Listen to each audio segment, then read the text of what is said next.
Okay, hello everybody and welcome back to my channel. My name is Gabriel, coming at you straight from Queens, New York, and today we are going to talk about the Breonna Taylor case. More specifically, we are going to talk about the current indictments, or the conclusion of the investigation, and we're going to try to just sort out some of the actual facts of what happened versus the narrative that is floating around in social circles and in mainstream media and such. And okay, so we are going to go to two sources here, and we are going to look at the New York Times as well as a exclusive report given to the Tatum Report, to kind of fill out the details of what happened and why the investigation went as it did, and why the cops did not get indicted on her murder, if you can call it that, which I don't think you can. But before we do all that, let's just take a listen. This is from Daniel Cameron, which is the black Kentucky Attorney General out there. And just listen to what he had to say about what happened. Right? Or do we want a office's investigation and the resulting indictment on wanton endangerment charges for Officer Brett Hankison? Cameron addressed the passionate and sustained protests that have called for the arrest of the officers involved. If we simply act on emotion or outrage, there is no justice. Mob justice is not justice. Justice sought by violence is not justice. It just becomes revenge. Cameron went on to say the reaction to the announcement would show what kind of, quote, society we want to be. Do we really want the truth, or do we want a truth that fits our narrative? The case is one that's helped galvanize a movement calling for racial justice across the country. Protesters have made the arrest of the three officers involved a central rallying cry in the months since her death. Taylor's family attorneys had sought no less than second-degree manslaughter charges. Josh James, 91 point. All right, so that's Josh James reporting a quick little little piece on what the Attorney General thinks, and what the Attorney General said there is absolutely true. All right, mob justice is not justice. Justice sought by violence is not justice, it's revenge. Okay, so let's go over to the New York Times, and New York Times is obviously a far left news publication, so take everything that you read here with a grain of salt. Obviously, you can go to their webpage and read everything as at your own leisure. For now, we are going to skip most of this stuff. They're talking mostly here about just the general details of everything, and we're gonna go to the what happened in Louisville section, right? So shortly after midnight on March 31st, Louisville police officers executing a search warrant used a battering ram to enter Mrs. Taylor's house, a 26-year-old emergency room technician. Now, she used to work as an EMT, but she got fired from that job because of, if I'm not mistaken, her car was involved in some crime. So you can't work, as a public servant if you're involved in some shady shit. The police had been investigating two men who they believed were selling drugs out of that house. Out of a house that was far from Taylor's home, but a judge had also signed a warrant allowing the police to search Taylor's residence because the police said they believed that one of them had used her apartment to receive packages. Ms. Taylor had been dating that man on and off for several years, but had recently severed ties with him, according to the family's lawyer. Miss Taylor and her boyfriend Walker had been in bed but got up when they heard a loud banging at the door. All right, so this is the first factual statement, right? So Taylor and Walker got out of bed when they heard a loud banging at the door. Key phrasing here. They heard a loud banging on the door. That's the police knocking. All right, so all these people out here that are saying, oh, they used a no-knock warrant, they didn't announce themselves, they just bashed in and shot, and they shot them while they were still in bed and all this type of nonsense. No, wrong. The police were knocking, meaning that while it is true that they had a no-knock warrant, they did not implement the no-knock part of the warrant, because banging on the door is knocking. Mr. Walker said all right, so here you go. The New York Times reports that this is the story as per Mr. Walker's side of the night. All right, and obviously the police have also released statements giving their perspective. Okay, so I didn't bring that up because if you bring up the police side, people automatically just say, oh, they just lying. All right, okay, so let's not even use the police side of the story. Let's just use Mr. Walker's side of the story, right? The guy that was there with Breonna, her boyfriend, there that night. Sad to say, but the reason why she got shot, all right, he is the reason she got shot. Okay, so let's look at what he said. Mr. Walker said he and Miss Taylor both called out asking who was at the door. Mr. Walker later told police that he feared it was Taylor's ex-boyfriend trying to break in. After the police broke the doors, Mr. Walker fired his gun once, hitting Sergeant Mattingly in the thigh. He actually hit his femoral artery. I might have butchered that, but it's one of the major blood vessels in your body, and if left untreated, you could bleed out from that artery being ruptured within minutes.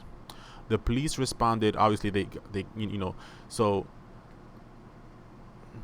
because of the location of the bullet, the police obviously, after the gun firing has stopped, had to focus on him, because and it's going to play. It's important details to know. Like, it's not just a thigh, right? He got shot in one of the major arteries of the body. The police responded by firing several shots, striking Miss Taylor 5 times. One of the 3 officers on scene, Hankinson, who has been fired, shot 10 rounds blindly into the apartment. Okay. Mr. Walker told the investigator that Taylor coughed and struggled to breathe for at least 5 minutes after she was shot. According to an ambulance on standby, was told to leave. Okay, so and that's pretty much what happened, and then Walker also called the cops because he didn't know who it was. All right, so according to Walker, you have the police knocking on the door. Now, obviously, the police say that they said, this is the police, as cops tend to do when knocking on your door.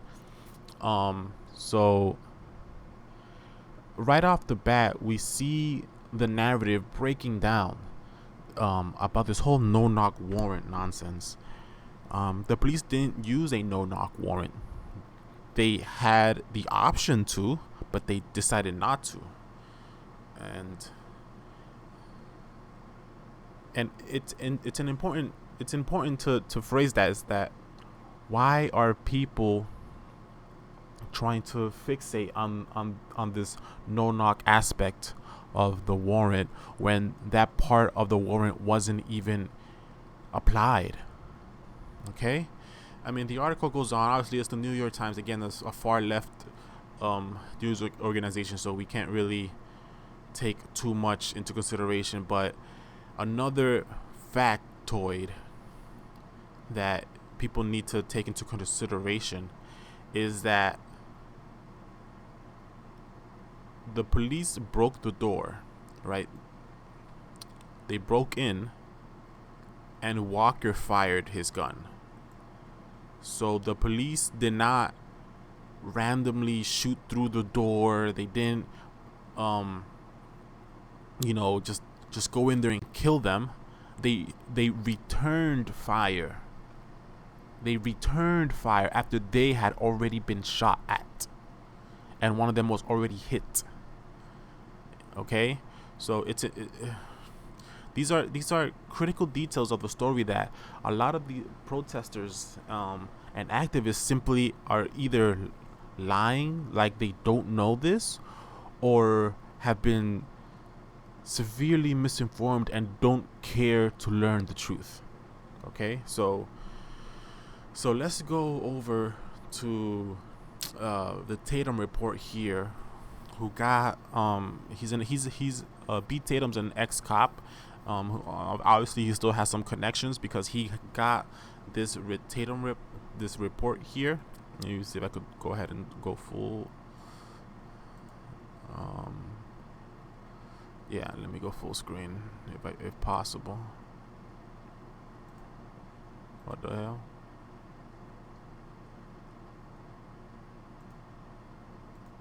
Okay, there we go. Okay, so this is the evidence that was compiled in order to get the warrant on that allowed the cops to hit up multiple places, including Breonna Taylor's house. And what we see here, it's pictures of Breonna's. I mean, you can go ahead and read this, right? This is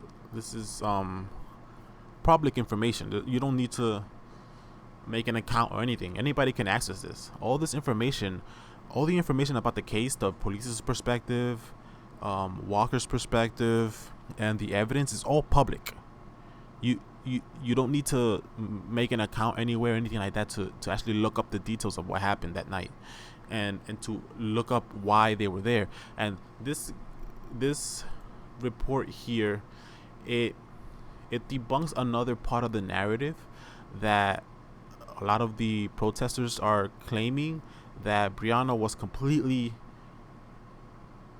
innocent. It was completely not involved in any type of illegal activity whatsoever. And while I will say that she should not have died that night, it is unfair to paint it as if it was just one side that made wrong decisions that night. Okay? Walker made the wrong decision that night. Breonna made the wrong decision that night. And the cops made the wrong decision that night. The only difference between Breonna and Walker and the cops is that the cops were doing a job that we, as the public, asked them to do. We asked them to serve warrants. We asked them to arrest criminals. We asked them to put their lives on the line to make our neighborhood safer. So in return, what we the people should do is not break the law and not be involved in criminal activity. And what we see from this report and other sources is that Walker and Breonna and Breonna's ex and other people involved in her and his life were completely immersed in that lifestyle, in the criminal lifestyle. Yes, 100%.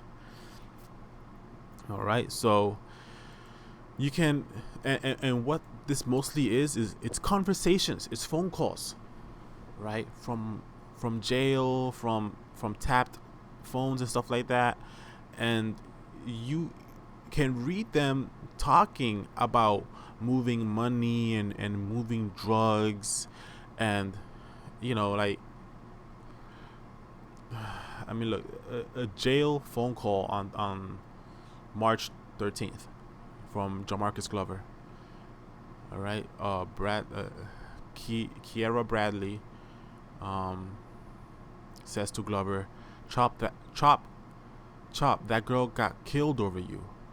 Why would you say that shit over me though? All my mailings and my mailings, it ain't got nothing to do with Bree's house. But no, remember you had that bank statement in that other box, and you leave that S behind for them to hit your house, and that putting two and two together. Come on, Chop, the way you move, period. Dude told me I just seen you leave your baby mama house. They know where we live at. Kiera, they been knowing where we live at. That's what they find out when they got an investigation on a MFer. They gonna find out everything. At the end of the day, it's all BS. It's some sugar for some spaghetti we ate. See, so it's like they knew that they were being investigated. These people that are part of her life, and she herself. You know, like we see, like the first call was with Breonna herself. Call Dog on Facebook and see where the F Dog at. He's got my effing money, riding around in my effing car, and he ain't even where he's supposed to be at. And then Breonna Taylor says, you said Doug? And Glover says, yeah, Big Doug. Breonna says, I'll call him. Why can't I find him on Facebook? What's his name on there? And then Glover says, Michi Walker. And then Glover and Taylor talking again. Okay, now Taylor is the ex-boyfriend, if I'm not mistaken. That Walker was afraid of was coming to right. So this is the first of the month. This is the first, right? Calling from jail, from booking. Like, you're in jail, your phone calls are being recorded, bro. Right? Like, you talked to Dog? Yeah, I did. He said he was already back at the trap. That's a trap house. That's a drug dealing house. Then I talked to him again just a minute ago to see if you had contacted him. They couldn't post bond till 1. Just be on standby so you can come get me. Love you too. All right. Another call between Glover and Taylor. I'll come get me some rest in your bed. Jamarcus. What, you don't want me in your bed? I didn't say that. I haven't really been sleeping right either. I keep waking up every other hour type. Checking on me? I want you to know I appreciate it.